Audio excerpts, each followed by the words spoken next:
प्रतिबोधितां भगवता नारायणेन स्वयं व्यासेन ग्रथितां पुराणमुनिना मध्ये महाभारतम् अद्वैतामृतवर्षिणीं भगवतीम् अष्टादशाध्यायिनीम्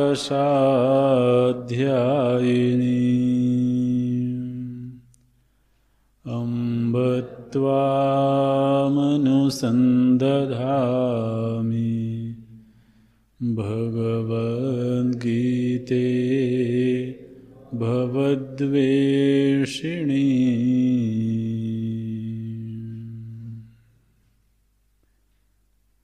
नमोऽस्तु ते व्यासविशालबुद्धे फुल्लारविन्दायतपत्रनेत्र येन त्वया भारततैलपूर्णः प्रज्वालितो ज्ञानमय प्रदीपः प्रपन्नपारिजाताय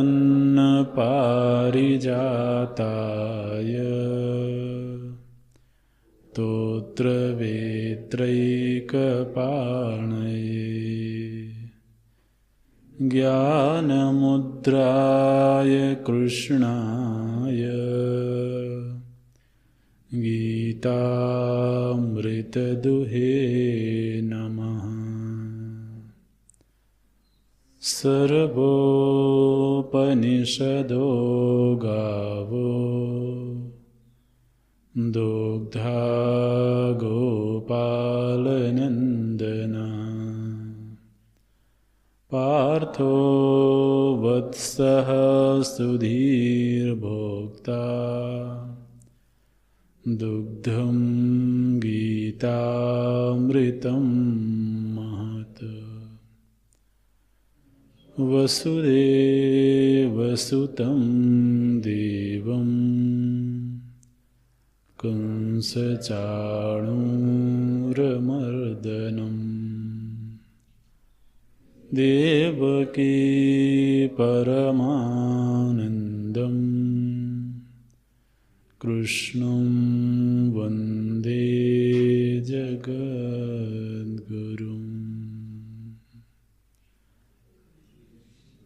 कृष्णं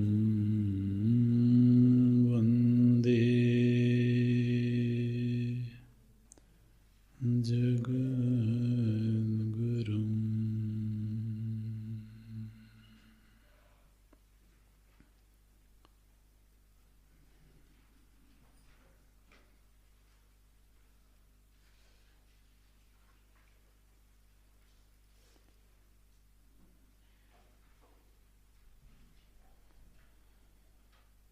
सुख दुःखे समे कृत्वा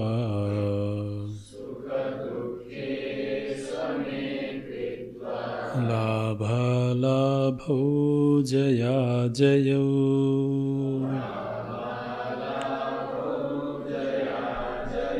ततो युद्धाय युज्यस्व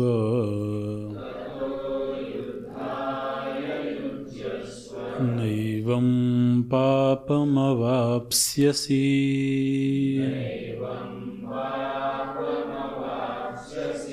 एषा ते विहिता सांख्ये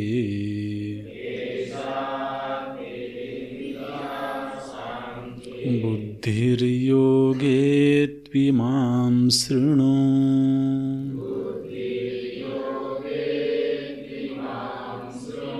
बुद्ध्या युक्तो यया पार्थ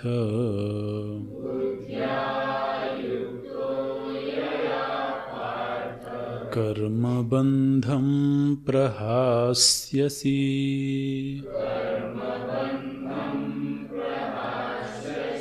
एषा ते भिहिता साङ्ख्ये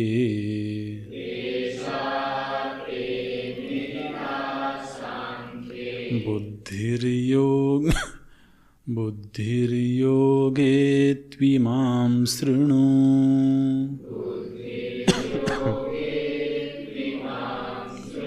बुद्ध्या युक्तो यया पार्थ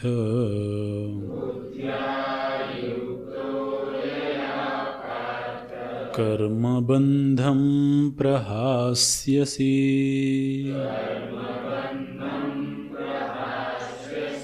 नेहाभिक्रमनाशोऽस्ति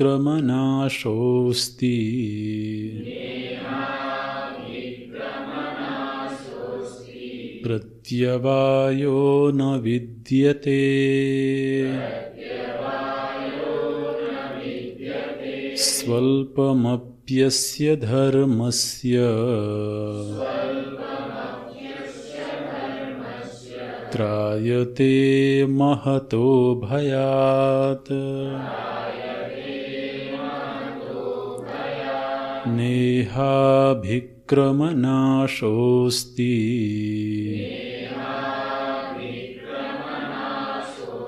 प्रत्यवायो न विद्यते।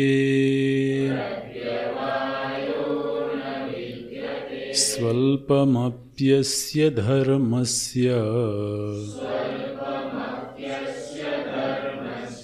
त्रायते महतो भयात्। व्यवसायात्मिका बुद्धिः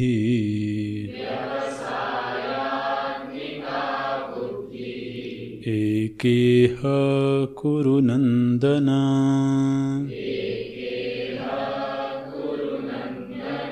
बहुशाखा ह्यनन्ताश्च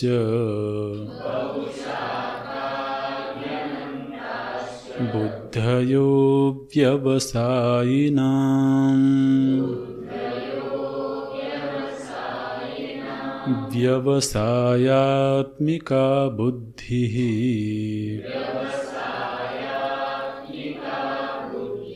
एकेह कुरु नन्दन।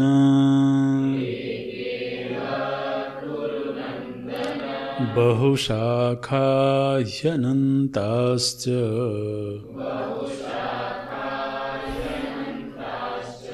बुद्धयो व्यवसायिनाम्। बुद्धयो व्यवसायिनाम्।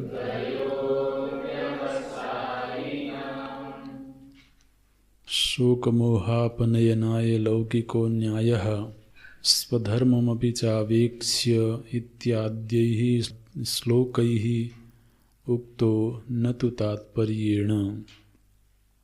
परमार्थ दर्शनं तु इह प्रकृतं तच्च उक्तम् उपसंहरति। एषा ते विहिता इति शास्त्रविषयविभागप्रदर्शनाय। इह हि दर्शिते पुनः शास्त्रविषयविभागे उपरिष्टात् ज्ञानयोगेन सांख्यानां कर्मयोगे योगिनामिति निष्ठाद्वयविषयं शास्त्रं सुखं प्रवर्तिष्यते। श्रोतारः च विषयविभागेन सुखं ग्रहीष्यन्ति इति अत आह। एषा ते तुभ्यम् अभिहिता उक्ता सांख्ये परमार्थवशु वस्तु विवेकविषये बुद्धिः ज्ञानं साक्षात् शोकमोहादि संसार हेतुदोषनिवृत्तिकारणं। योगे तु तत्प्राप्ति उपाये निसंगतया द्वन्द्वप्रहाण पूर्वकम् ईश्वराराधनार्थे कर्मयोगे कर्मानुष्ठाने समाधियोगे च इमाम् अनन्तरम् एव उच्यमानां बुद्धिं शृणु। तां बुद्धिं स्तौति प्ररोचनार्थं। बुद्ध्या यया योगविषयया युक्तो हे पार्थ कर्मबन्धं कर्म एव धर्माधर्माख्यो बन्धः कर्मबन्धः तं प्रहास्यसि। ईश्वरप्रसादनिमित्त ज्ञानप्राप्तेः इति अभिप्रायः।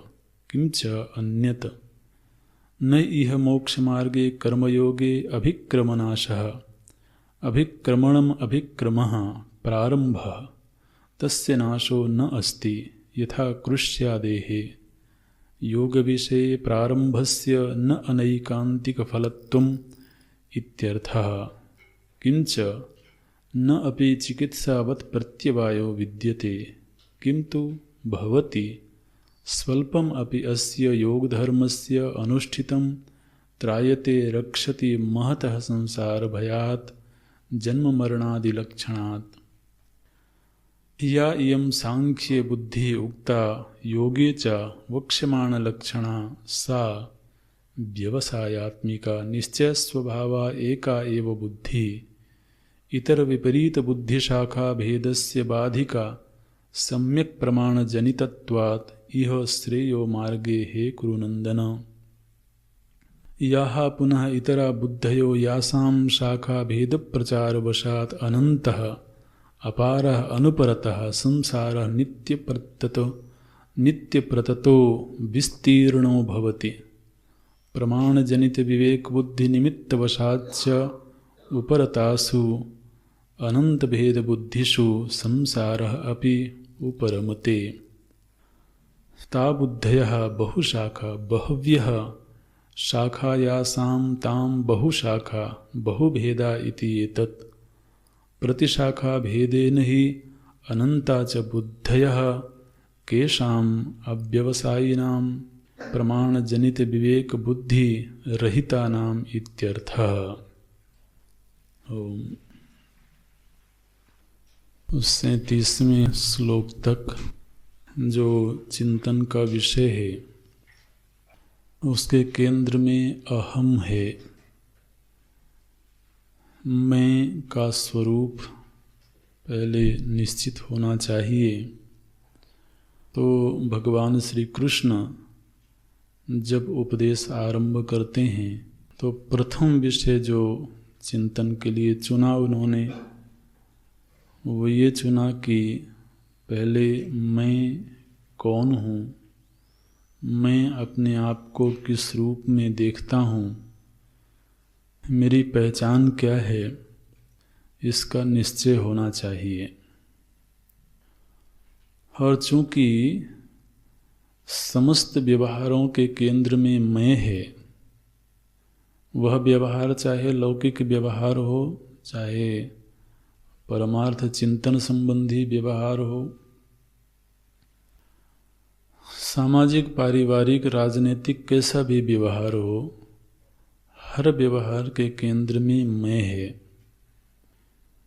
इसलिए मैं की पहचान स्पष्ट होनी चाहिए। और इस अहम के चिंतन का जो क्रम प्रभु जी ने रखा वो एकदम ऊपरी धरातल से चिंतन आरंभ किया।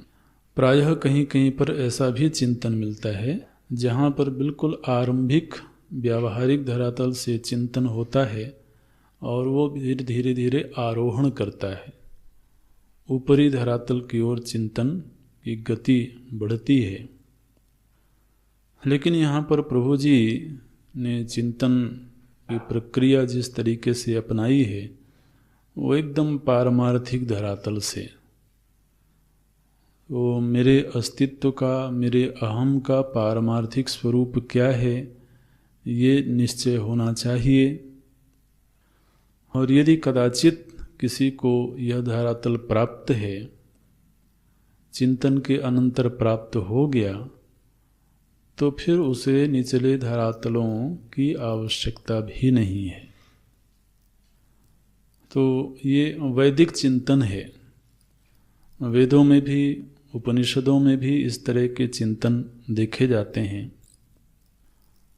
हम लोगों ने प्रारंभिक जो उपनिषद पढ़ा, ईशावास्य उपनिषद, उसमें जो प्रथम मंत्र है वो बिल्कुल पारमार्थिक सत्य का निरूपण करता है। ईशावास्यमिदं सर्वं यत्किंच जगत्यां जगत् तेन त्यक्तेन भुञ्जीथाः मा गृधः कस्य स्विद्धनम्। तो बिल्कुल पारमार्थिक धरातल का चिंतन है। फिर जो उत्तम कोटि का अधिकारी है वो इस प्रथम उपदेश से ही लक्ष्य को प्राप्त कर सकता है। और यदि कदाचित अभी कोई उस धरातल का विद्यार्थी नहीं है, तब फिर दूसरे क्रम पर दूसरा मंत्र आता है। तो ये भी एक वेद के चिंतन की प्रक्रिया होती है। प्रभु जी ने यहाँ पर इस चिंतन प्रक्रिया को अपनाया और अहम का जो पारमार्थिक स्वरूप है पहले उस पर चिंतन किया गया। यदि कोई उस रूप में अपने आप को पहचानने में असमर्थ है तो दूसरा धरातल है जीव का, फिर तीसरा धरातल है देहात्मवाद का, और फिर चौथा अत्यंत व्यावहारिक धरातल है जो वर्णाश्रम संबंधी पहचान है। तो 4 स्तरों पर अहम का अनुसंधान किया गया, अहम का चिंतन हुआ। और चूंकि इस चिंतन का जो फल है वो शोक मोह की निवृत्ति है, इसलिए चारों ही धरातलों पर चिंतन करने पर इस समझ में आता है कि शोक मोह किसी भी धरातल पर प्रासंगिक नहीं दिखाई देता है। यहाँ तक कि व्यावहारिक धरातल पर भी स्वधर्म का अनुष्ठान करते रहने में कहीं शोक मोह के लिए कोई गुंजाइश नहीं है।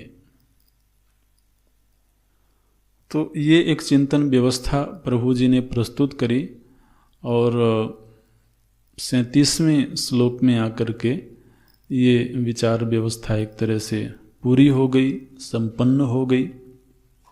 38वें श्लोक में तो समता की बात प्रभु जी करते हैं। किसी भी कर्म की प्रवृत्ति के पूर्व तो हमारी चित्तवृत्ति यदि समभाव में स्थित है, सबभाव में किसको लेकर के? कर्म फल को लेकर के, तो वो फलाभिसंधि से रहित बुद्धि होवे। क्योंकि जैसे ही फल से बुद्धि बंध गई तो उसको फिर अपने स्वधर्म का पालन करने में व्यवधान आते हैं। इसलिए या तो कर्तव्य बुद्धि पूर्वक अपने स्वधर्म का अनुष्ठान होवे, और या तो फिर भगवत भक्ति परायण होकर के स्वधर्म का अनुष्ठान हो। दोनों ही स्थितियों में तो चित्तवृत्ति तो फल से बंधती नहीं है। एक बार यदि यह निश्चय हो जाए कि मैं जो भी कर रहा हूँ वह प्रभु की सेवा है, यदि ऐसा कोई निश्चय करे और साथ ही साथ मन में यह भी इच्छा हो कि मैं जैसा फल चाहता हूँ वैसा ही फल मिले, तो दोनों ही विचार एक दूसरे का विरोध करते हैं।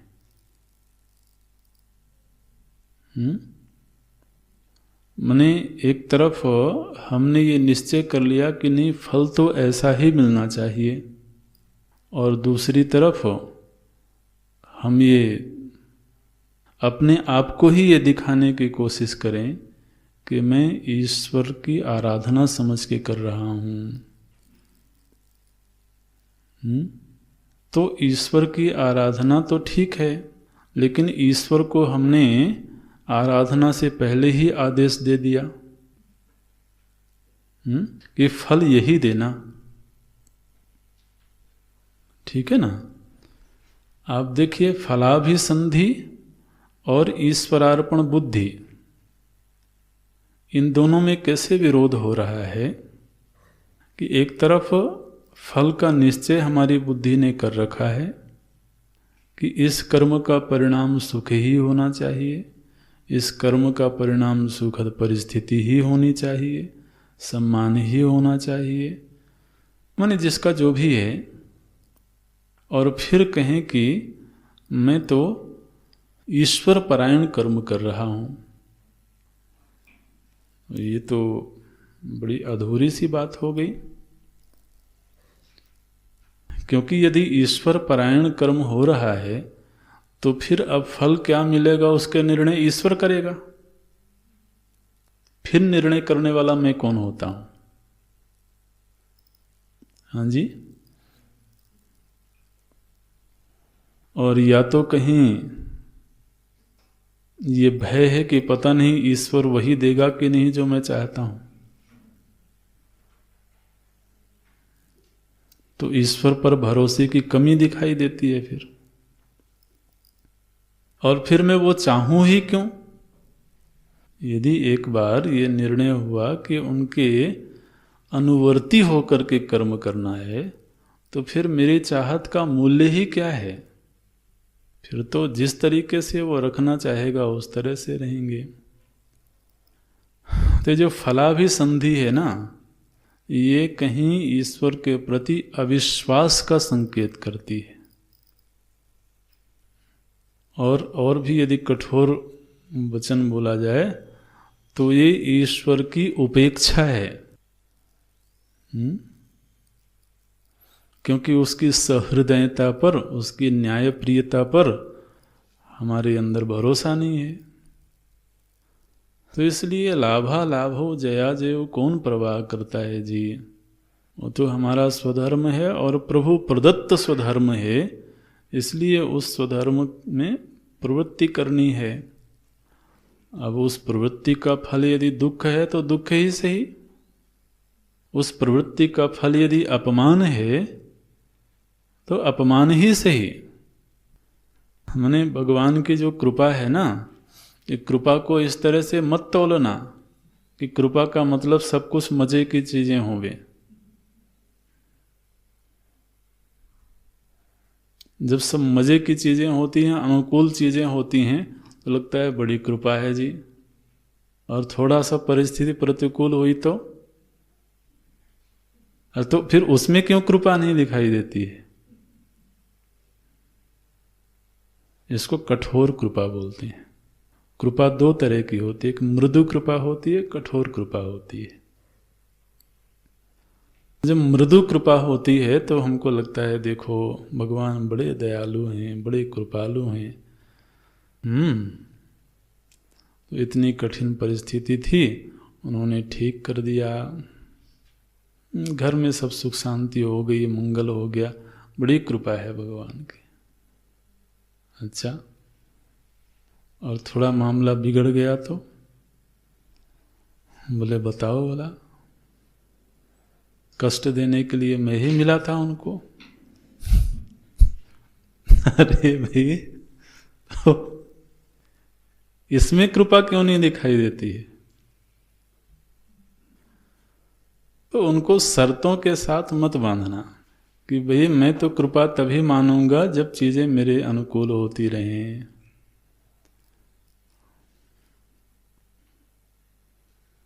वो तो जिस तरह से रखना चाहें उस तरह से रहने को प्रस्तुत हैं।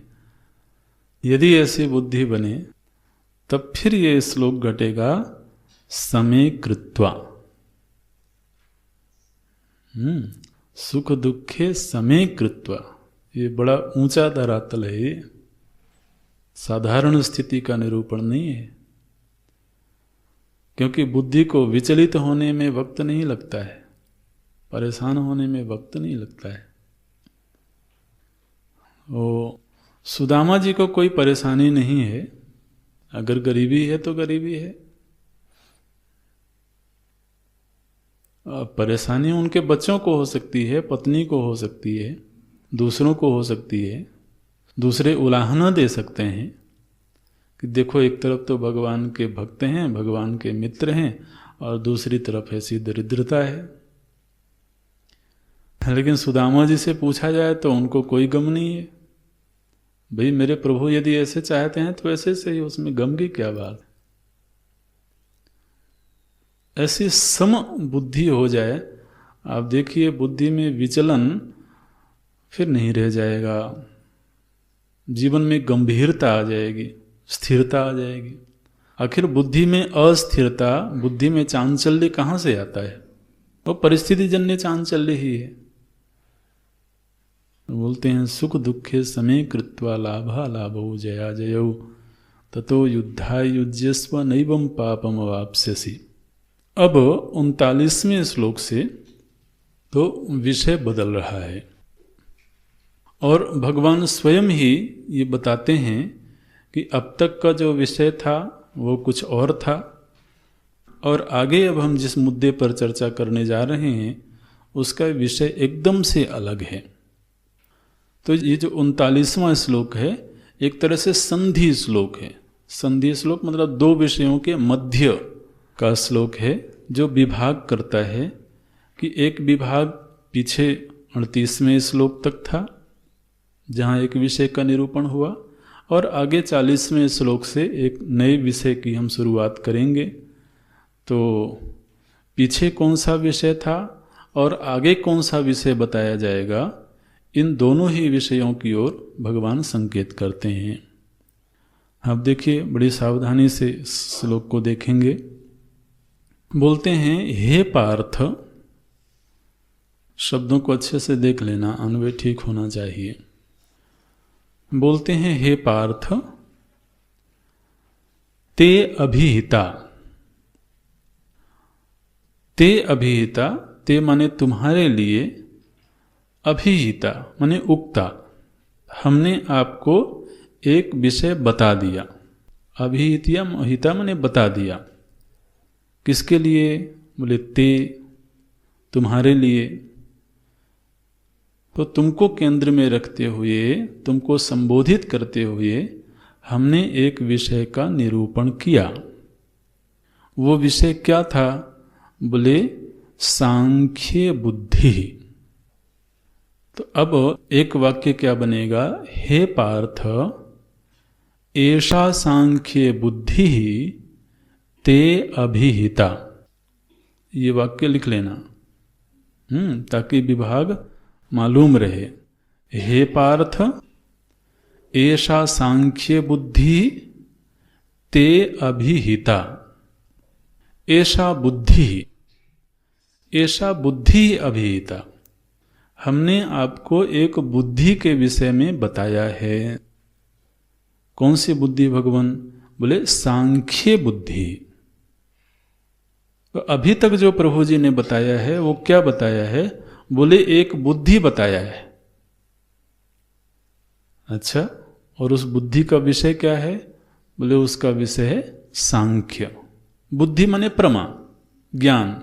तो प्रभु जी ने अभी तक जो कुछ भी बताया है वो एक बुद्धि देने की कोशिश करी है। एक प्रमा उत्पन्न करने की कोशिश की गई है। तो हे अर्जुन, हे पार्थ, सांख्य बुद्धि, ऐसा सांख्य बुद्धि, ये ऐसा जो है ये बुद्धि का विशेषण है। ऐसा बुद्धि स्त्रीलिंगवाची है, इसलिए ऐसा सांख्य बुद्धि ते अभिहिता। सांख्य के विषय में एक बुद्धि हमने आपको बता दिया। अभिहिता माने ये पूर्व काल की क्रिया हो गई। अच्छा जी, अब बोलते हैं तू इमाम शृणु। त्विमाम है ना, तो विच्छेद हो जाएगा तू इमाम। इमाम बुद्धि। तो अब अगला वाक्य बनेगा हे पार्थ, तू योगे बुद्धि इमाम शृणु। शृणु माने सुनो। यहां पर दो विभाग दिखाई दे रहे हैं, एक हमने बता दिया और अब एक सुनो, हम आगे बताने जा रहे हैं। तो अब क्या बताने जा रहे हैं भगवान? बोले योगे बुद्धि। श्लोक में क्या है?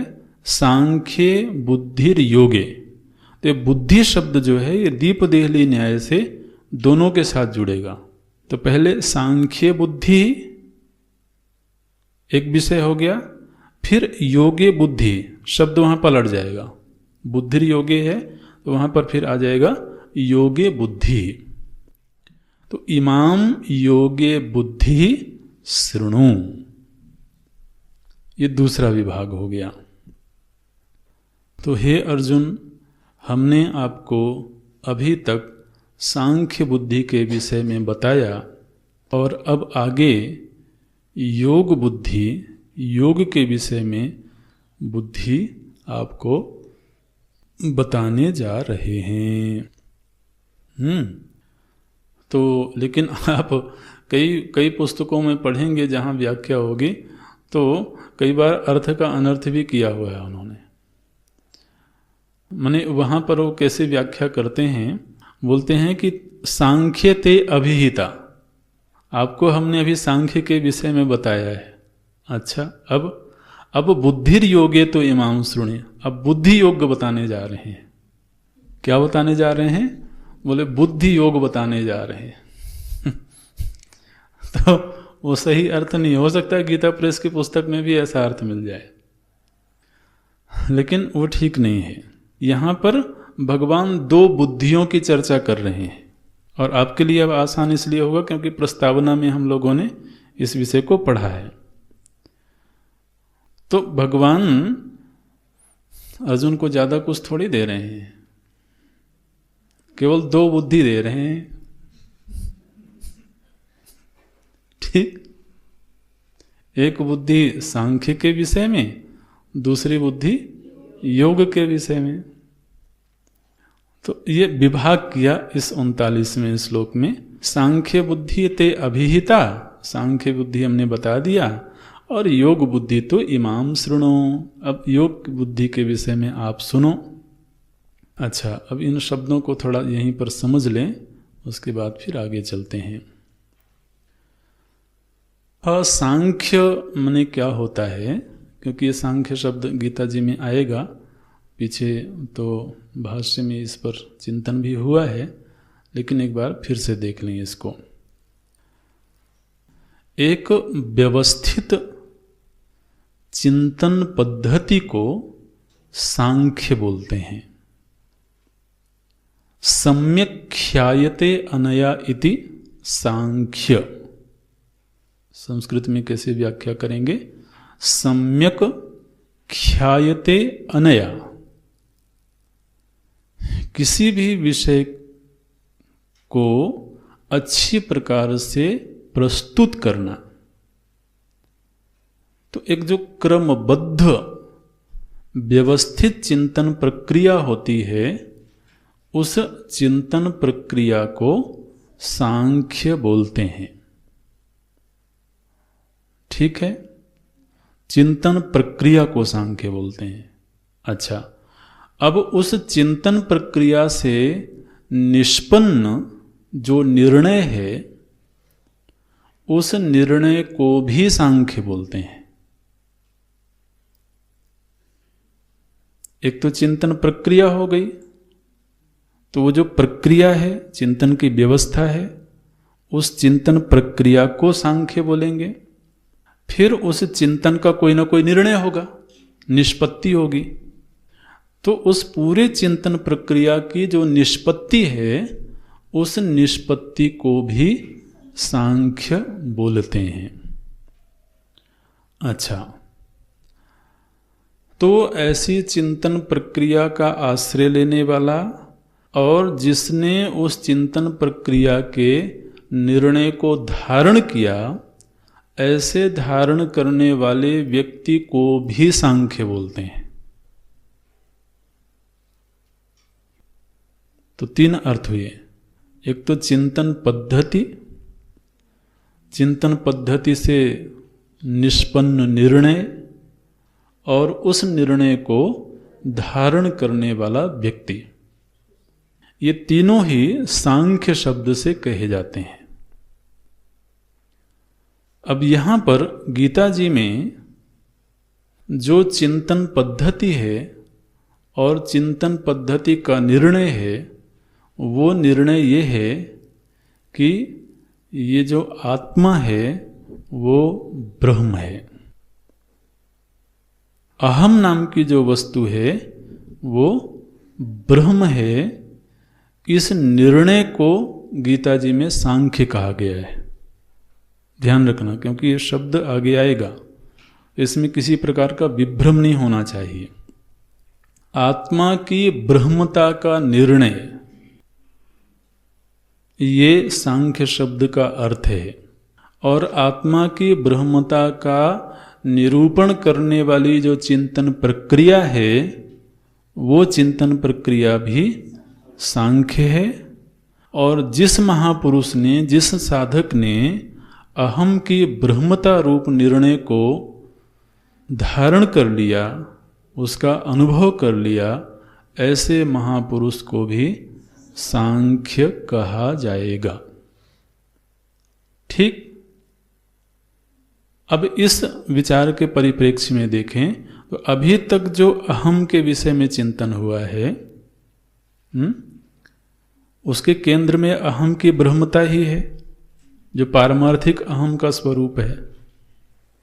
तो इसलिए अभी तक जो भगवान ने चिंतन किया, उस चिंतन के केंद्र में सांख्य बुद्धि है। ठीक है ना। इसलिए प्रभु जी ने क्या कहा कि अभी तक हम सांख्य बुद्धि के विषय में चर्चा कर चुके। और यह जो सांख्य बुद्धि है, यही सांख्य बुद्धि माने आपके लिए तो समझने के लिए सहज हो तो आप बुद्धि की जगह प्रमा कर लीजिए। तो अहम की ब्रह्मता रूप जो प्रमा है, यह प्रमा ही सांख्य बुद्धि है। और यही प्रमा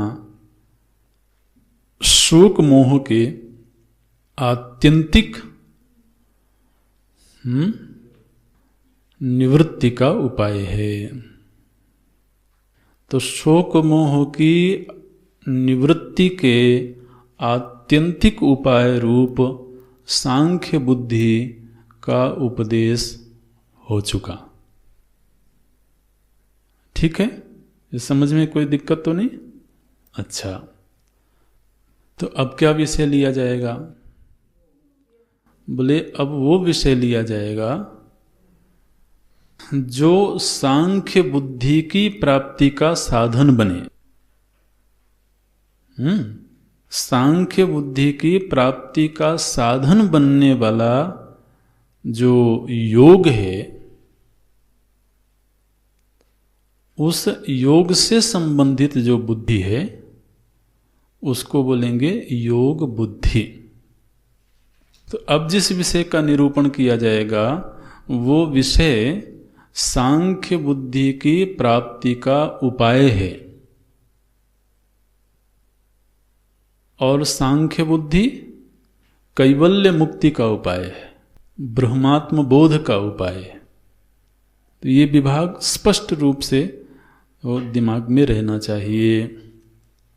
अब जो निरूपण किया जाएगा योग बुद्धि, योग बुद्धि का आप सरल अर्थ अभी समझ लें, ईश्वरार्पण बुद्धि से किया हुआ कर्म। और ईश्वरार्पण बुद्धि से जो कर्म किया जाएगा, उस कर्म के संपादन की जो समझ है, जो बुद्धि है, उसको बोलेंगे योग बुद्धि। अब चिंतन का विषय होगा कर्म योग। ठीक है ना। कर्म को योग क्यों कहा गया? क्योंकि कर्म जब ईश्वर से जुड़ने का साधन बन जाए, योग माने जुड़ना, तो वह कर्म जो ईश्वर से जुड़ने का साधन बने, उसी कर्म को कर्म योग कहेंगे। किसी भी कर्म को नहीं। कर्म तो हम पूरे दिन भर करते ही रहते हैं, लेकिन केवल वही कर्म जो कर्म हमें ईश्वर से जोड़ रहा हो, पर्टिकुलर उसी कर्म को बोला जाएगा कर्म योग। ऐसे तो यह जो कर्म योग है, यह उस साधक के अंदर एक योग्यता उत्पन्न करता है, जो योग्यता फिर सांख्य बुद्धि को धारण करने में सहयोगी है। तो अब सांख्य बुद्धि के पूर्व योग बुद्धि का अनुष्ठान होना चाहिए।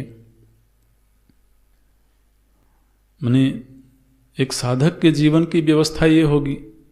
भगवान ने विचार की व्यवस्था उल्टे क्रम से रखी है। सांख्य बुद्धि पहले बता दी गई, अब योग बुद्धि का निरूपण किया जा रहा है। लेकिन साधक के जीवन में क्रम ऐसा होगा, पहले योग बुद्धि फिर सांख्य बुद्धि, ऐसे।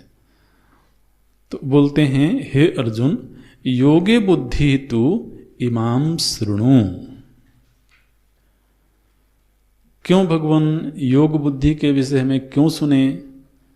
तो बोलते हैं इसलिए क्योंकि यया बुद्ध्या युक्तः, अगली पंक्ति देखना, यया बुद्ध्या युक्तः, जिस बुद्धि से युक्त होकर के कर्म बंधम प्रहास्यसि। तो अर्जुन, यदि तुम इस बुद्धि से युक्त हो जाओगे, इस बुद्धि से संपन्न हो जाओगे, तो कर्म बंधन से छूट जाओगे। कर्म बंधम प्रहास्यसि, कर्म बंधन से छूट जाओगे। कैसे छूटेंगे भगवान? बोले यया बुद्ध्या युक्तः, जिस बुद्धि से युक्त होकर के। युक्त शब्द का अर्थ होता है जुड़ना। ध्यान रखना, ये युक्त शब्द भी बहुत आएगा गीता जी में। युक्त युक्त, तो युक्त का अर्थ ध्यान में रखना, जुड़ जाना। तो जिस बुद्धि से जुड़ जाने पर आप कर्म बंधन से छूट जाओगे। अभी आप लोग प्रवचन कर रहे थे कि कर्म तो पतन कारण है, लेकिन वही कर्म यदि ईश्वरार्पण भाव से किया जाए तो वह बंधन का कारण नहीं बनता है ना। तो वही बात कह रहे हैं, यया बुद्ध्या युक्ता। यहाँ पर बुद्ध्या युक्ता का अर्थ है योग बुद्धि, ये ध्यान रखना। यहाँ पर सांख्य बुद्धि नहीं है। दूसरी पंक्ति में यया बुद्ध्या युक्ता माने यया योग बुद्ध्या युक्ता, जिस योग बुद्धि से संपन्न होकर के कर्म बंधम प्रहास्यसि, तुम कर्म के बंधन में नहीं पड़ोगे। इस पर थोड़ा भाष्य देख लेते हैं। भगवान भाष्यकार बोलते हैं, एषा ते तुभ्यम अभिहिता। अभिहिता माने उक्ता, हमने आपको एक चीज बता दी। क्या बताया भगवान? बोले सांख्य बुद्धि। देखिए, सांख्य शब्द का अर्थ करते हैं परमार्थ वस्तु विवेक विषय बुद्धि। परमार्थ वस्तु के विषय में जो बुद्धि है, बुद्धि का अर्थ करते हैं ज्ञानम। तो परमार्थ विषयक जो ज्ञान है वो हमने आपको दिया, और यही जो परमार्थ विषयक ज्ञान है, यही साक्षात शोक मोहादि संसार हेतु दोष निवृत्ति कारणम। शोक मोह रूपी संसार से निवृत्ति का यह साक्षात कारण है। अच्छा, ये तो चर्चा हो गई। तो ध्यान रखना, भगवान भाष्यकार जी ने सांख्य बुद्धि ऐसे जोड़ा है, ठीक। फिर योगे को अलग कर रहे हैं। अगली पंक्ति क्या शुरू हो रही है? योगे तु। इसका मतलब भगवान भाष्यकार बुद्धि योग की बात नहीं कर रहे हैं। जो अर्थ आपको कदाचित कहीं मिलेगा तो वो बात नहीं कर रहे हैं, बल्कि बुद्धि को वो पहले सांख्य से जोड़ रहे हैं, आगे फिर इसी बुद्धि को योग से जोड़ेंगे। तो बोलते हैं योगे तु। अब ये योग क्या है? तो भगवान भाष्यकार बोलते हैं तत्प्राप्ति उपाये। तत्प्राप्ति का उपाय, तत्प्राप्ति माने सांख्य बुद्धि। तत्प्राप्ति उपाये, क्या उपाय? बोले निसंगतया, माने सांख्य बुद्धि की प्राप्ति का उपाय क्या है? बोले पहले तो जीवन में असंगता हो, विषयों से असंगता हो, फिर द्वंद्व प्रहाण पूर्वकम, द्वंद्वों से चित्त विनिर्मुक्त होवे, और फिर ईश्वराराधनार्थे कर्म योगे। वो देखिए, कर्म योग का अर्थ क्या किया भगवान भाष्यकार जी ने? ईश्वराराधन। ईश्वर की आराधना ही कर्मयोग है। इसको हमेशा याद रखना है, इन वाक्यों को। कर्मयोग माने ईश्वर आराधना, कर्मयोग माने कोई समाज सेवा, देश सेवा, ये सब चीजें तो बहुत बात की बात हैं। तो ईश्वराराधनार्थे कर्मयोगे कर्मानुष्ठाने समाधि योगे च, और समाधि भी यदि ईश्वर से जुड़ने का साधन बन जाए तो वह समाधि भी कर्मयोग के अंतर्गत आ जाएगा। तो च इमाम अनंतरम एव उच्यमानाम बुद्धिम शृणु। देखिए भगवान भाष्यकार जी ने क्या कहा, बुद्धिम शृणु, कस्मिन विषय, योगे, योगे बुद्धिम शृणु, ऐसे आप वाक्य बना सकते हैं।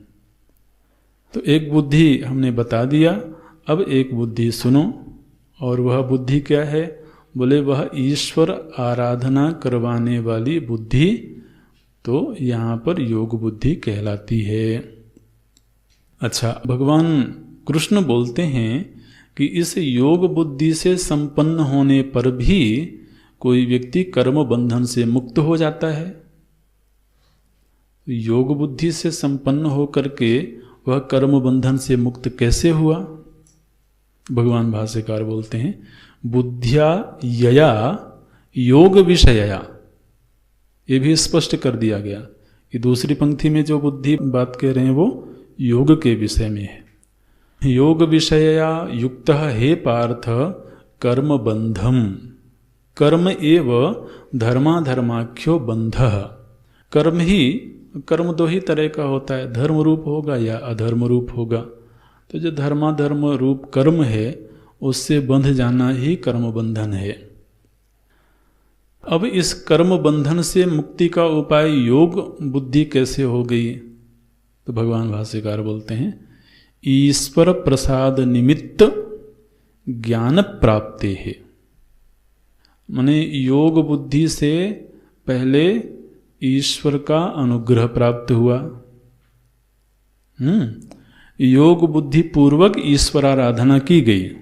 एक क्रम ध्यान देना, योग बुद्धि पूर्वक ईश्वर की आराधना हुई। ईश्वर की आराधना से ईश्वर की कृपा प्राप्त हुई, और ईश्वर की कृपा प्राप्त होने पर ज्ञान प्राप्त हुआ, सांख्य बुद्धि प्राप्त हुई, और फिर उस सांख्य बुद्धि ने कर्म बंधन से मुक्त कर दिया। ये बोलते हैं ईश्वर प्रसाद निमित्त ज्ञान प्राप्ति है इति अभिप्रायः। तो ये है महाराज। अब आगे का जो विषय है वो योग बुद्धि है। तो प्रभु जी ने एक तरह से प्रतिज्ञा करी कि हम आपको योग बुद्धि बताने जा रहे हैं। तो बोले भगवान, आप जो चीज़ बताने जा रहे हो जरा थोड़ी सी उसकी महिमा भी बता दीजिए, थोड़ा उसका प्रचार प्रसार कर दीजिए। भाई आप कोई चीज़ बताने जा रहे हो तो अगर उसकी महिमा बता देंगे तो उसके प्रति लोगों का उत्साह बढ़ जाएगा। तो जो 40वां श्लोक है ये योग बुद्धि की महिमा का गायन है। मानो कि भगवान विज्ञापन दे रहे हैं कि देखो ये योग बुद्धि जो हम बताने जा रहे हैं इसमें इतने गुण हैं, इसलिए योग बुद्धि के विषय में आप सुनो। तो उस योग बुद्धि की महिमा क्या है भगवान? बोले इस योग बुद्धि में ना 3 तरह के दोष नहीं होते हैं। न इह, और श्लोक देखना, नेहाभिक्रमनाशोस्ति, इसमें शब्दों का विच्छेद करना। न इह अभिक्रमनाशः अस्ति, न इह अभिक्रमनाशः अस्ति। इह माने योग बुद्धौ, इस योग बुद्धि में अभिक्रम नाश नहीं होता है। ये पहला गुण बताया गया। जिस योग बुद्धि के विषय में हम आपको बताने जा रहे हैं उस योग बुद्धि में अभिक्रम नाश नहीं होता है। अच्छा, फिर दूसरा, प्रत्यवायो न विद्यते। इस योग बुद्धि में प्रत्यवाय दोष भी नहीं होता है। दो गुण हो गए, माने दोषों की निवृत्ति भी गुण है ऐसे। तो इसमें एक तो अभिक्रम नाश नहीं होता है, दूसरे प्रत्यवाय दोष नहीं लगता है।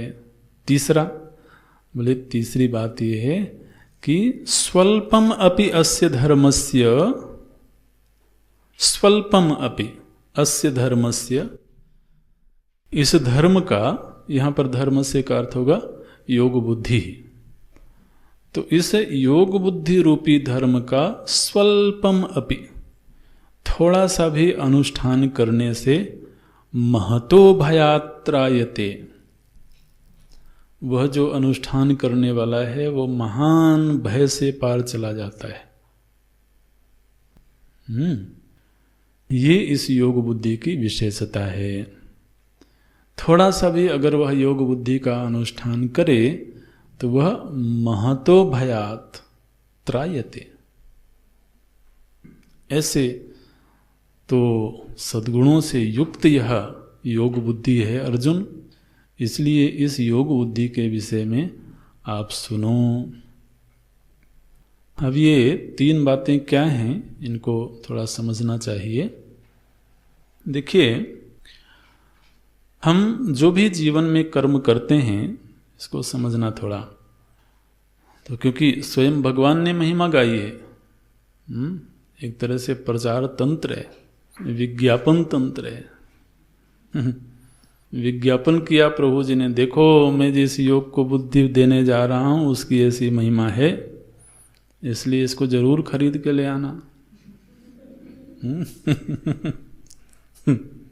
इसको घर में ले आओगे तो ये लाभ होंगे। तो बोले कि हम जीवन में जो भी कर्म करते हैं ना, उस कर्म में एक क्रमबद्धता होती है। माने हम कोई भी कर्म करने जाएं उसमें एक क्रमबद्धता है, माने उसमें एक क्रम है। जैसे तो किसान खेती करता है, तो जब वह खेती करेगा तो उसमें एक क्रम होगा। पहले वह जमीन को नरम करेगा, कठोर भूमि में तो फसल उगेगी नहीं, तो जमीन को नरम करेगा, फिर उसमें हल चलाएगा, जुताई करेगा, उससे मिट्टी मुलायम हो जाएगी। उसके बाद फिर उसमें बीज डालेगा, फिर समय समय पर उसमें खाद देगा, पानी देगा, निराई करेगा। तो इस पूरी प्रक्रिया में एक क्रम है ना। अब अगर वह इस क्रम का पालन ना करे, क्या करे? बोले पहले बीज डाल दिया, बाद में जुताई करता है, तो आप हंस क्यों रहे हो भाई? भाई मेहनत तो उसने उतनी ही करी। जहां तक कर्म की बात है, वो कह सकता है कि मैंने बीज भी डाला है, जुताई भी करी है, पानी भी दिया है, तो मेहनत तो उतनी करी। लेकिन उस कर्म को संपादित करने की एक क्रमिक व्यवस्था है, उस क्रम में आगे पीछे नहीं कर सकते हैं। तो आप इस तरह से देखिए, हम जितने भी प्रकार के कर्म करते हैं, वह कर्म फलीभूत तब होता है जब उसको हम, जैसी उसकी क्रम व्यवस्था है उसी को हम फॉलो करते हैं। अगर उस क्रम व्यवस्था को हमने उलट पलट दिया तो फिर वह कर्म तो हो जाएगा, लेकिन वह कर्म सफल नहीं होगा। ठीक है, उसमें फल नहीं आएगा। ये चीज है। तो प्रत्येक कर्म के साथ ये अनिवार्यता जुड़ी हुई है, प्रत्येक कर्म के साथ में। आपकी दिनचर्या शुरू होती है, दिनचर्या भी ऐसे शुरू होती है। बोले सुबह सुबह उठ करके भोजन कर लिया, फिर स्नान आदि करेंगे। ऐसे तो नहीं होगा, एक क्रम है। हर चीज में, छोटी छोटी चीजों में क्रम है। उस क्रम को आगे पीछे कर दिया तो बात बिगड़ गई। कर्म में एक तो यह शर्त लगी हुई है, दूसरे जो हमारे नित्य नैमित्तिक कर्म हैं, यदि उनका नियमित रूप से अनुष्ठान न किया जाए तो वो महाराज प्रत्यवाय दोष को उत्पन्न करते हैं। प्रत्यवाय दोष तो आप जानते हैं, अकर्णे प्रत्यवाय, नहीं करने से दोष उत्पन्न हुआ। करने से चाहे कोई फल विशेष ना मिले, हालांकि हर कर्म का कोई ना कोई स्थूल या सूक्ष्म फल मिलता ही है, लेकिन फिर भी नहीं करने से बड़ा दोष उत्पन्न हो जाता है। तब देखिए, जितने भी महाराज जीवन में कर्म निर्धारित हैं, उनमें से कोई भी कर्म यदि समय पर ना किया जाए तो दोष उत्पन्न कर देता है। नित्य कर्म में तो यही बात है। यहां तक कि जो नैमित्तिक कर्म होते हैं, असल में नैमित्तिक कर्मों के नहीं करने से भी दोष होता है। नित्य कर्म के नहीं करने से तो दोष होता ही है। अब कोई नैमित्तिक कर्म है, नैमित्तिक कर्म माने निमित्त आने पर कोई कर्म किया, तब जैसे एक निमित्त उपस्थित हुआ कि कोई आयोजन होने जा रहा है, कोई यज्ञानुष्ठान होने जा रहा है। अब वो रोज रोज तो नहीं होता है, लेकिन जिस समय वह होने जा रहा है उस समय मानो कि हमारे हाथ में कोई सेवा है, कोई दायित्व है और हमने नहीं किया, तो क्या उससे दोष उत्पन्न नहीं होगा? उसको भी नहीं करने से दोष होगा। तो माने जो हमारे लिए विहित कर्म हैं, चाहे वो नित्य हो, नैमित्तिक हो, अब हमसे कोई अपराध हो गया और हमने प्रायश्चित नहीं किया तो उससे भी दोष उत्पन्न हुआ। तो ऐसा दिखाई देता है कि जो भी विहित कर्म है उसका अनुष्ठान नहीं किया। अब आप देखिए, गृहस्थ हैं, नौकरी करने जाना है, तो अब नौकरी भी एक तरह का नित्य कर्म है। आप नित्य कर्म में ही गिनोगे या किस में गिनोगे? क्योंकि रोज रोज जाना होता है। ऐसा तो है नहीं कभी निमित्त आएगा तो जाएंगे।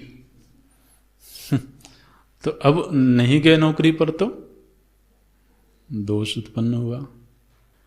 तो हर विहित कर्म के साथ एक ये चीज जुड़ी हुई है, तो प्रत्यवाय दोष लग जाता है। तीसरा क्या है कि जो भी कर्म है उस कर्म की एक निश्चित मात्रा है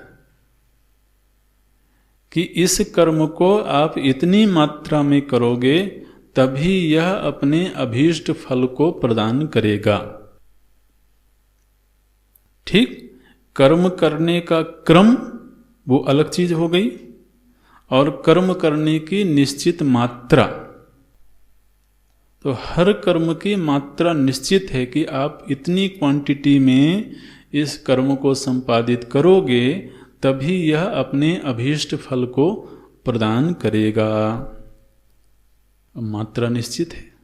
अब हमने थोड़ा कम किया तो फल नहीं मिला, ज्यादा कर दिया तो फल नहीं मिला। तो हर कर्म की मात्रा निश्चित है। तो कम से कम 3 शर्तें तो हर कर्म के साथ जुड़ी हुई हैं। कर्म करने में एक क्रमबद्धता, नहीं करने पर दोष की उत्पत्ति, और करते समय निश्चित मात्रा। वे सिद्धांत है, इसको आप प्रयोग में देख लेना चिंतन करके। अब भगवान क्या कह रहे हैं कि हम जो योग बुद्धि आपको बताने जा रहे हैं उस योग बुद्धि में ये तीनों ही शर्तें नहीं है। ये तो बड़ी स्वतंत्रता मिलने वाली है भाई।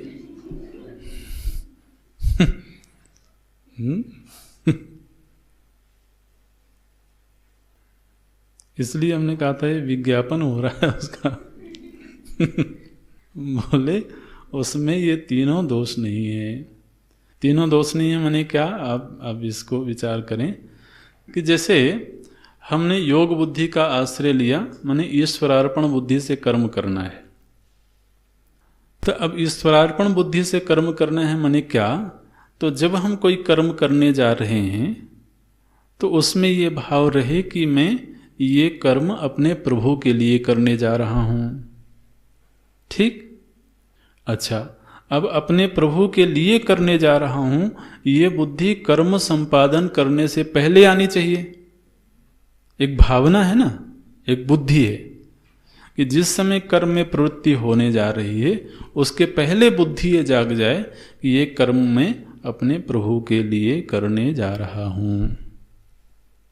अच्छा, फिर कर्म करते समय में भी बीच बीच में स्मृति बनी रहे कि ये जो हो रहा है ये प्रभु के लिए हो रहा है। इसलिए गोस्वामी जी लिखते हैं, बार बार रघुवीर सम्हारी। हनुमान जी जब चलते हैं तो बार बार वो रघुनाथ जी को याद करते हैं। ऐसे प्रविशि नगर कीजे सब काजा, हृदय राखी कौशलपुर राजा। ये ईश्वरार्पण बुद्धि है। अच्छा, अब मान लीजिए कभी ऐसा हुआ कि हमारा मन कहीं और था, बुद्धि कहीं और थी, कर्म में प्रवृत्ति हो गई, हमने भगवान को याद नहीं किया। कर्म के आरंभ में भी याद नहीं किया, कर्म संपादन हो रहा था तब भी याद नहीं किया, लेकिन कर्म पूरा होने के बाद ही याद आया, अरे ये तो मैं अपने प्रभु के लिए कर रहा था। तो अब बाद में भी याद आया, तब भी वह कर्म ईश्वरार्पित ही होगा। ठीक है, माने उसमें ये जो क्रमबद्धता है, ये बंधन उसमें नहीं है। आरंभ में भी भगवत स्मृति हो जाए, मध्य में भी भगवत स्मृति हो जाए, अंत में भी भगवत स्मृति हो जाए, तो वो भगवत स्मृति अपना पूरा फल देगी। माने अगर क्रम बिगड़ गया है तो उससे भी फल में किसी प्रकार का दोष नहीं आएगा। लेकिन बाकी कर्मों में तो अगर क्रम बिगड़ गया, जैसे खेती का दृष्टांत दिया, तो उसमें यदि क्रम बिगड़ गया तो फल नहीं मिलेगा, कभी नहीं मिलेगा। अब अच्छी खासी फसल खड़ी है, उस समय किसान के मन में आया, अच्छा चलो एक बार जुताई कर देते हैं इसमें, तो अब क्रम बदल दिया ना उसने, तो अब कैसे फल आएगा उसमें। लेकिन यहां ऐसा है कि भगवत स्मृति कभी भी आ जाए, भगवान की याद कभी भी आ जाए, तो भी वो अपना पूरा फल देता है। तो इसमें क्रम का दोष नहीं, इसको बोलते हैं न यह अभिक्रम नाशः। दूसरा, भगवत स्मृति अगर नहीं हुई है तो उससे कोई दोष भी उत्पन्न नहीं होता। भाई हमारा जीवन जैसे चल रहा था वैसे चल रहा है। बहुत सारे लोग हैं दुनिया में जो ईश्वर स्मृति नहीं करते हैं, तो ईश्वर स्मृति नहीं करने से कोई दोष थोड़ी आया। जो जैसा कर्म कर रहा है उसके अनुसार उसको फल मिल रहा है। अब कोई वहां पर डंडा लेकर के तो खड़ा नहीं हुआ कि देखो तुमने भगवान को याद नहीं किया था इसलिए तुमको ये दोष लग गया। भगवत स्मृति से फल मिलेगा, लेकिन भगवत स्मृति नहीं हुई है यदि, तो अलग से उसका कोई दोष उत्पन्न नहीं होगा। इसलिए बोलते हैं प्रत्यवायो न विद्यते। ये है ने जो एक जीवन, अब जैसे हम जब भक्ति मार्ग पर भी आते हैं तो साधना के मार्ग पर भी आते हैं, तो उस मार्ग पर आने से पहले भी तो एक जीवन चलता ही रहा है ना। तो अब वो जो जीवन गुजरा है, कोई कहे कि नहीं उस जीवन में चूंकि तुमने भगवान को याद नहीं किया था इसलिए अब इतने इतने दोस्त तुम्हारे इकट्ठे हो रखे हैं, ऐसे तो कोई बात नहीं कही जाती है। हाँ, भगवत स्मृति होगी तो उससे फल जरूर प्रकट होते जाएंगे, शुभ फल आते जाएंगे। तो प्रत्यवायो न विद्यते, माने हम कोई कर्म करने जा रहे हैं, स्वधर्म का अनुष्ठान करने जा रहे हैं, और उस स्वधर्म के अनुष्ठान में योग बुद्धि का हमने आश्रय नहीं लिया, तब भी वह जो सुअनुष्ठित स्वधर्म है वह अपना फल तो पूरा का पूरा देगा। ठीक है ना? नहीं समझ में आ रहा है? आपके चेहरे ऐसे दिख रहे हैं जैसे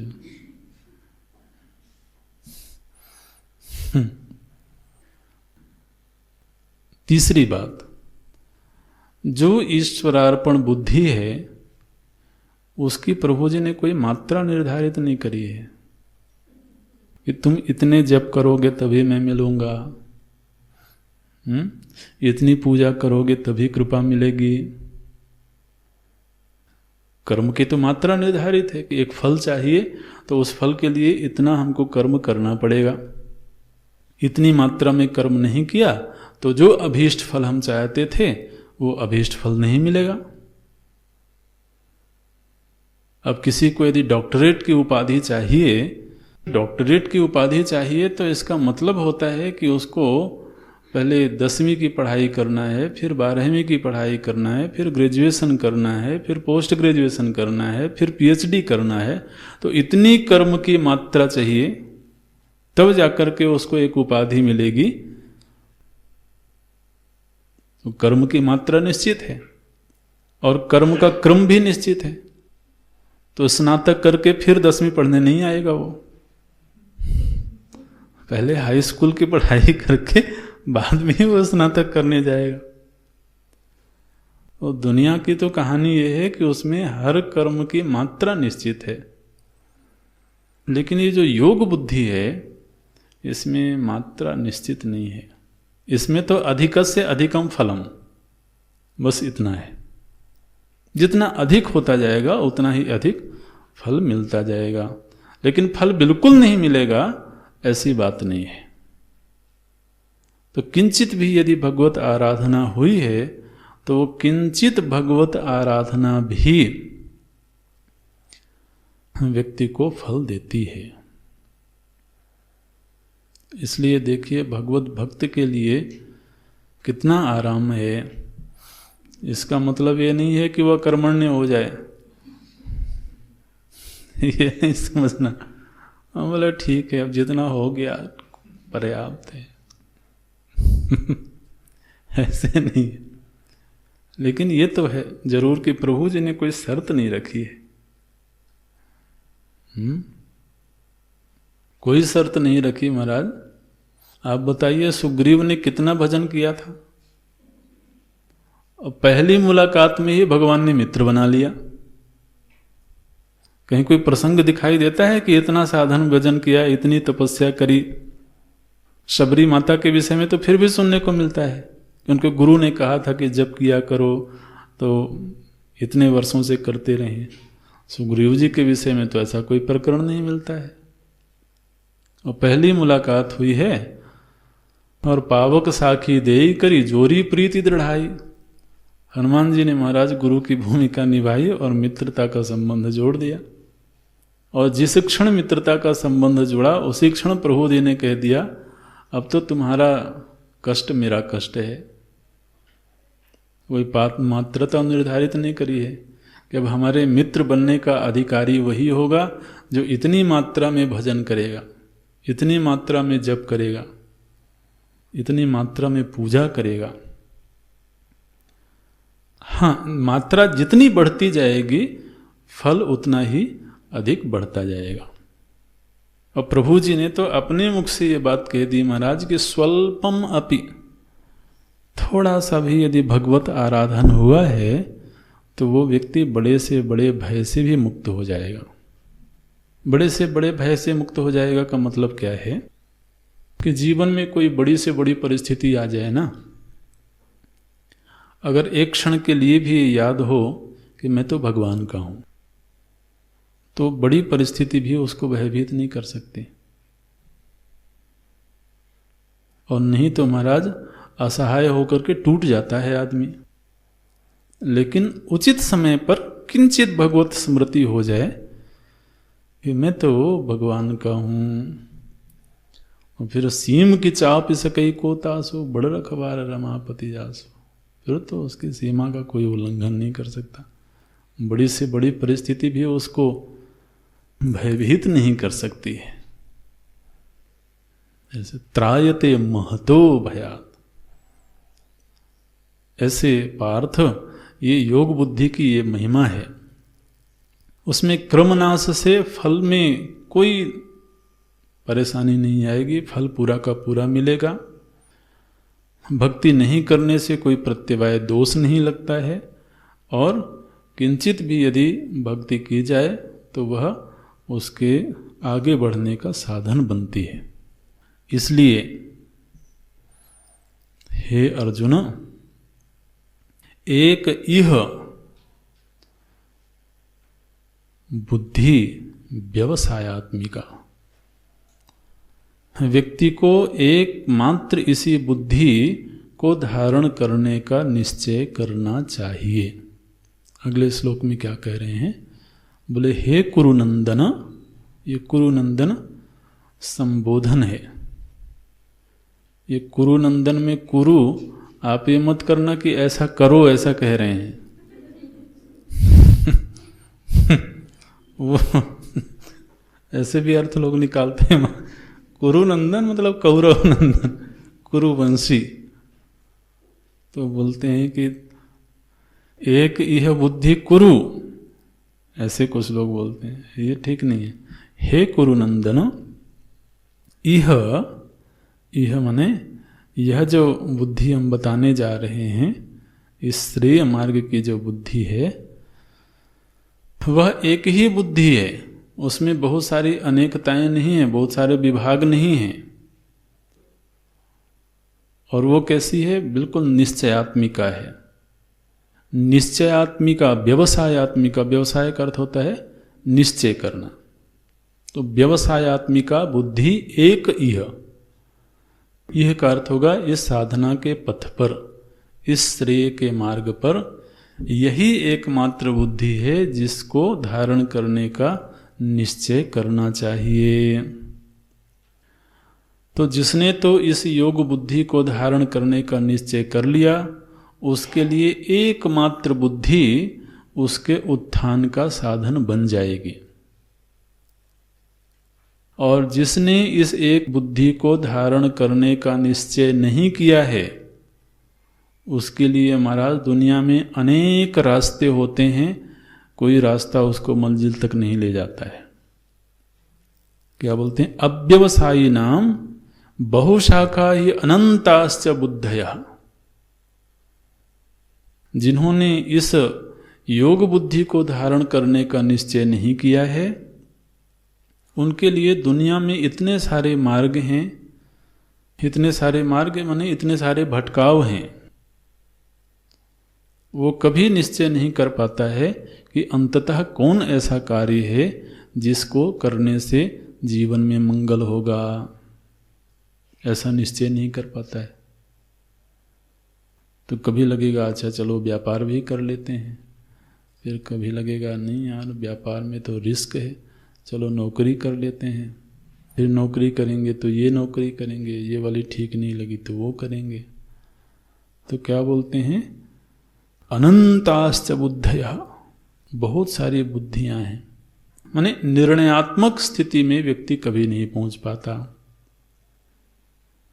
जिसने इस योग बुद्धि को धारण करने का निश्चय नहीं किया। अव्यवसायी नाम अनंताश्च बुद्धया,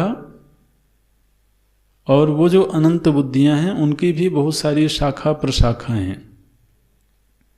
लेकिन श्रेय के मार्ग पर चलने वाले के लिए अनेक मार्ग नहीं है, उसको तो केवल एक ही बुद्धि धारण करनी है, वो है योग बुद्धि। इसलिए अर्जुन, जो श्रेय मार्ग पर चलने का अभिलाषी हो, उसको एकमात्र बुद्धि को धारण कर लेना चाहिए, एक बुद्धि को धारण करने का निश्चय कर लेना चाहिए। और जिसको संसार के मार्ग में ही अभी भटकना है, तो फिर वो चाहे जिस कर्म का निश्चय करे। बोलते हैं व्यवसायात्मिका बुद्धि एक इह। माने प्रभु जी ने धीरे से ये कह दिया कि इस श्रेय के मार्ग पर भी बहुत सारे रास्ते नहीं हैं। ये सब फालतू की बातें हैं जो कहते रहते हैं लोग। अरे सारे रास्ते तो एक ही जगह ले जाते हैं, ऐसे लोग बोलते हैं ना। आप किसी भी धर्म का पालन करो, सारे रास्ते तो, भगवान कहते हैं सारे रास्ते है ही नहीं, तो सारे रास्ते क्या बात करते हो। मंजिल भी एक है और रास्ता भी एक है। ये सब समन्वयवादी वृत्ति नहीं चलेगी यहाँ, बिल्कुल नहीं। बोले किसी भी धर्म का पालन करो, ईसाई बन के जियो, मुसलमान बन के जियो, सारे धर्म तो एक ही जगह ले जाते हैं, नहीं कोई एक जगह नहीं ले जाते।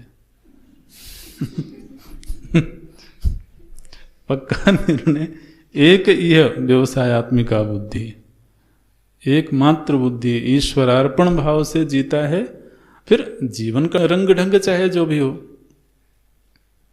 वो अलग चीज है, उसको श्रेय मार्ग नहीं बोलते हैं।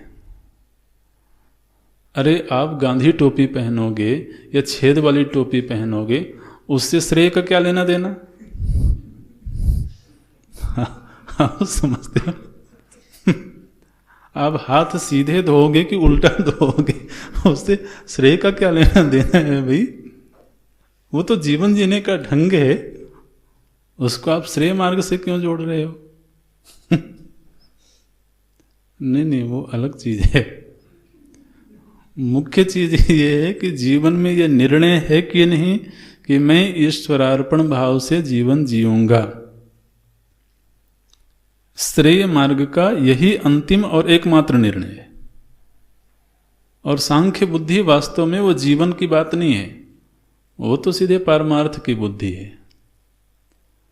लेकिन जीवन की बुद्धि जहां तक बात करें श्रेय मार्ग का वर्णन करने वाले की, उसके लिए तो एकमात्र ही बुद्धि है, वो है योग बुद्धि। ये प्रभु जी ने निर्णय दिया, व्यवसायत्मिका बुद्धि एक इह हे कुरुनंदन। और जिन्होंने इसका निश्चय नहीं किया है, जो संसार के मार्ग पर चल रहे हैं, उनके लिए बहुशाखा ही अनंतास्त बुद्धयः, बुद्धयः यहाँ बहुवचन में है, बहुत सारे बुद्धियां हैं, बहुत सारे निर्णय हैं। अव्यवसायिना माने जिन्होंने श्रेय मार्ग में चलने का निश्चय नहीं किया है। ओम अभी पूरा करते हैं। ओम पूर्णमदः पूर्णमिदं पूर्णात् पूर्णमुदच्यते पूर्णस्य पूर्णमादाय पूर्णमेवावशिष्यते।